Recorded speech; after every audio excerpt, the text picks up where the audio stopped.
జై హో.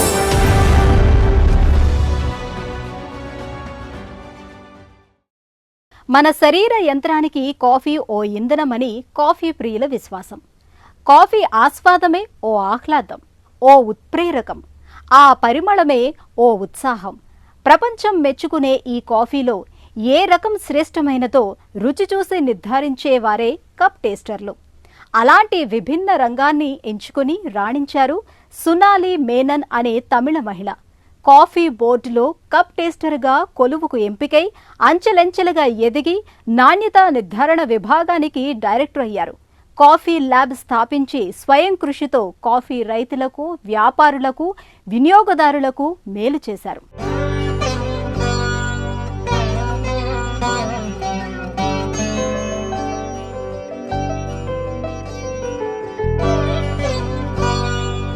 మనిషిని ఉల్లాసంగా ఉంచే ఉత్ప్రేరకం కాఫీ. ఆ పరిమళమే ఉత్సాహం. కొంచెం కొంచెం చప్పరిస్తుంటే నవోత్తేజం. ఇంతకీ ఏ కాఫీ రుచిగా ఉంటుంది? అలాంటి రుచి కోసం ఏం చెయ్యాలి? రుచి చూసి నిర్ధారించే కాఫీ శాస్త్రాన్ని కాచి వడపోశారు సునాలిని మేనన్. రుచి చూసి నాణ్యతను నిర్ధారించే వారిని కప్ టేస్టర్లు అంటారు. ఆసియాలో తొలి మహిళా కప్ టేస్టర్ అయ్యారు. కాఫీతో ఆమెకు బాల్యంలోనే అనుబంధం ఏర్పడింది. దశాబ్దాలుగా కాఫీ సువాసనల మధ్యే పెరిగారు. అమ్మ ఊటీలో మేనమామ పనిచేస్తున్న తేయాకు కర్మాగారానికి తీసుకెళ్ళింది. అక్కడ మేనమామ తేనీటిని చప్పరించి రుచి చూసి ఊసేయటం, అంచనా వేసి చెప్పటం చూశారు. అదే ఆయన ఉద్యోగమని తెలిసి తమాషాగా అనిపించింది. తనకీ ఆసక్తి ఏర్పడింది. సునాలిని విజయవాడలో ఓ మలయాళ కుటుంబంలో పుట్టారు. తమిళనాడులోని కడలూరు, చెన్నైలో పెరిగారు. On the holidays, my mother would take us to the tea gardens where my mother's brother, my uncle, was working. చిన్నప్పుడు సెలవులొచ్చాయంటే సంబరం. మా అమ్మ మమ్మల్ని ఊటీ తేయాకు తోటకు తీసుకెళ్లేది. అక్కడ మా మేనమామ పనిచేస్తున్నారు. ఆయన గుక్కడు టీ సేవించి చప్పరించి ఊసేయటం చూశాం. అది టీ రుచి చూడటంలో భాగమట. అలాంటి ఉద్యోగ ప్రకటన వస్తే దరఖాస్తు చేశాక చూద్దాంలే అనుకున్నాను. కొన్నేళ్లకు యాదృచ్ఛికంగా అలాంటి ఉద్యోగ ప్రకటన చూసి దరఖాస్తు చేశాను. ఇంటర్వ్యూకి పిలిచారు. వాళ్ళు కోరుకున్న అసిస్టెంట్ కప్ టేస్టర్ అభ్యర్థిగా నాకు అర్హతలన్నీ ఉండటంతో ఎంపిక చేశారు. తర్వాత కాలంలో బెంగళూరు సదాశివనగర్లో నేను నెలకొల్పిన కాఫీ ల్యాబ్ లిమిటెడ్ కే అంకితమయ్యాను. మద్రాసులో నివసిస్తున్న కాలంలో నా కెరియర్ పరంగా నా పయనం ఆరంభమైంది. I started my journey in life with growing up in Madras. Ford టెక్నాలజీలో సునాలిని మాస్టర్స్ పూర్తయింది. ఆమె ప్రతిభ చూసిన బోర్డు చైర్మన్ తనకు అండగా నిలిచారు. అలా కొత్త కెరీర్ ఆరంభమైంది. కెరీర్ పయనం అంత సులభంగా ఏమీ సాగలేదు. కాఫీ బోర్డులో చేరిన తర్వాత సునాలిని శిక్షణ కోసం జర్మనీ, స్విట్జర్లాండ్ వెళ్లొచ్చారు. 1978 నాటికి క్వాలిటీ కంట్రోల్ విభాగం అధిపతిగా ఎదిగారు.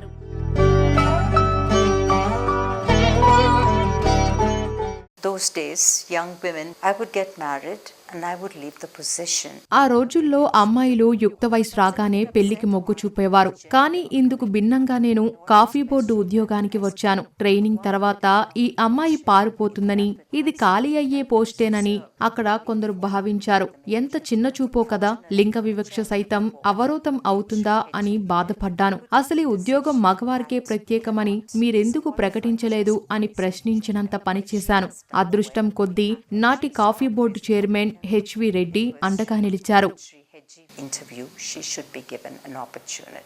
అది 1995. ఆర్థిక సరళీకృత విధానాలతో దేశంలో కాఫీ మార్కెట్కు కూడా మేలు జరిగింది. తన ఆశయాలకు అనుగుణంగా పనిచేసే స్వేచ్ఛ కోసం కాఫీ బోర్డు నుంచి బయటకొచ్చేశారు. కాఫీ ల్యాబ్ లిమిటెడ్ అనే పేరుతో ప్రయోగశాలను ఏర్పాటు చేశారు. ఇది రైతులకు వారి కాఫీకి ప్రాచుర్యం కల్పించే సంస్థ. అలాగే వారు ఉత్పత్తి చేసిన కాఫీని విపణిలో ప్రవేశపెట్టేందుకు మార్గదర్శనం చేసే ఓ సంప్రదింపుల సంస్థగా ఉంది. కాఫీలో రుచి, ఆమ్ల శాతం నుంచి అనేక అంశాలను అంచనా వేసే ప్రయోగశాల. గింజలు వేయించటం నుంచి కాఫీ కప్పుకు చేరేదాకా, ఆనందం మనకు అందేదాకా వివిధ దశల్లో పనిచేస్తోంది. ఈ కొలువులు అబ్బాయిలకే సాధ్యమనుకునే అపోహలను సునాలిని తుడిచివేశారు.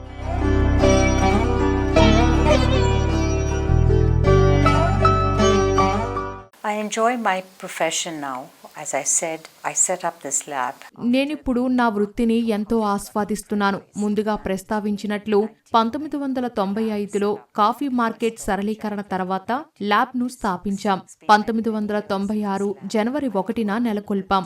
చాలా ఏళ్లుగా కాఫీ రంగంలో వివిధ విభాగాల్లో ఉన్నాను. నేను రైతులు, రోస్టర్లు, వ్యాపారులు, ఎగుమతిదారులు, కేఫ్ యజమానులు, విదేశీ కొనుగోలుదారులతో కలిసి పనిచేశాను. Very, very flavorful for me. Sunalini coffee quality institute CQIలో కాఫీ కాప్స్ వాలంటీర్గా దేశ విదేశాల్లో సేవలందించారు. ముఖ్యంగా Zambia, Tanzania, Kenya, Ethiopia, Uganda దేశాల్లో రైతులకు శిక్షణ ఇచ్చారు. ఈ పయనం ఆమె ప్రాపంచిక దృక్పథాన్ని సుసంపన్నం చేసింది. మన దేశ క్యూ గ్రేడర్గా తను కోస్టారికా నుంచి కూర్గ్ వరకు కాఫీ రుచిని అంచనా వేశారు. కాఫీ సాగుదారులతో తన అభిప్రాయాలను పంచుకున్నారు. ఆమె మన దేశంలో రోబస్టా రకం కాఫీకి ప్రాచుర్యం తెచ్చి ప్రోత్సహించారు. తక్కువ విలువున్న పరిస్థితిని మార్చివేసి మేలు చేశారు. కాఫీ సాగును చేపట్టేందుకు ఎందరో ముందుకు వచ్చారు.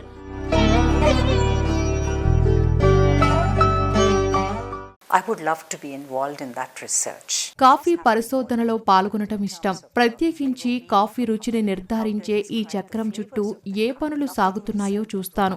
ఒక కప్పు కాఫీతో రుచిని ఎలా విశ్లేషించాలో శాస్త్రీయంగా వివరిస్తాం.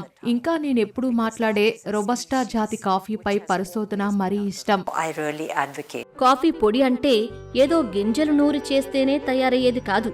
బోలెడంత ప్రక్రియ ఉంది. ఎండబెట్టాలి, నిల్వ చెయ్యాలి. ఈ నైపుణ్యాలతో ఆమె మన దేశంలోని కాఫీ క్వాలిటీ ఇన్స్టిట్యూట్ పక్షాన హార్వెస్టింగ్ ఇన్స్ట్రక్టర్ అయిన తొలి మహిళగా ఖ్యాతి గడించారు. తనకు దిశానిర్దేశం చేసి ఇటలీకి చెందిన రసాయన పరిశోధకులు, ఇల్లీ కేఫ్ స్పా కాఫీ ఉత్పత్తిదారు ఎర్నెస్టో ఇల్లీని ఆమె మరిచిపోలేదు. బెంగళూరులో సునాలిని కాఫీ ల్యాబ్ ఒక కాఫీ కళాఖండాల మ్యూజియాన్ని తలపిస్తుంది. Sunalini coffee quality control director పదవి నుంచి గ్లోబల్ జడ్జిగా అనేక హోదాల్లో పనిచేశారు. భారత తొలి కప్ టేస్టర్ అయిన ఖ్యాతిని గుర్తిస్తూ ఆల్ఫ్రెడ్ పీట్ ప్యాషనేట్ కప్ పురస్కారం లభించింది. When you look at research coming from a very chemistry background, coffee పరిశోధనలను గమనిస్తే రసాయన శాస్త్ర పరంగా అనేక అంశాలపై సాగుతున్నాయి. కాఫీలో రసాయన శాస్త్రం పుష్కలం. మీరు ఒక కప్పు కాఫీ తాగినప్పుడు ఆ అద్భుత రుచికి కారణమయ్యే రసాయన సమ్మేళనాలు ఏమిటో తెలుసా? మీరు కాఫీని తీయనిదని, చేదు అని అనేకం చెప్పవచ్చు. అయితే ఆ రుచుల వెనుక దాగిన సమ్మేళనాలేమిటో అరుదుగా ఆలోచిస్తాం.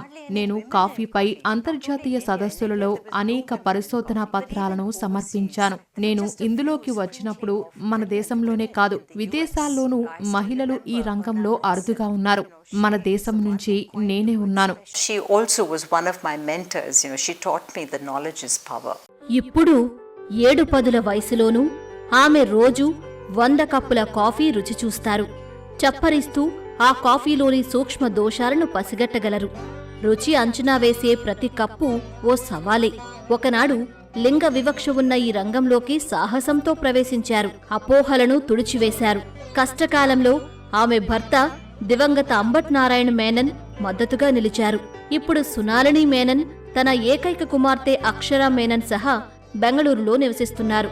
నిరంతర అవగాహన, కేఫ్ సంస్కృతి పెరగడంతో భారతీయ కాఫీకి పెరుగుతున్న ఆదరణను ఆమె చూస్తున్నారు.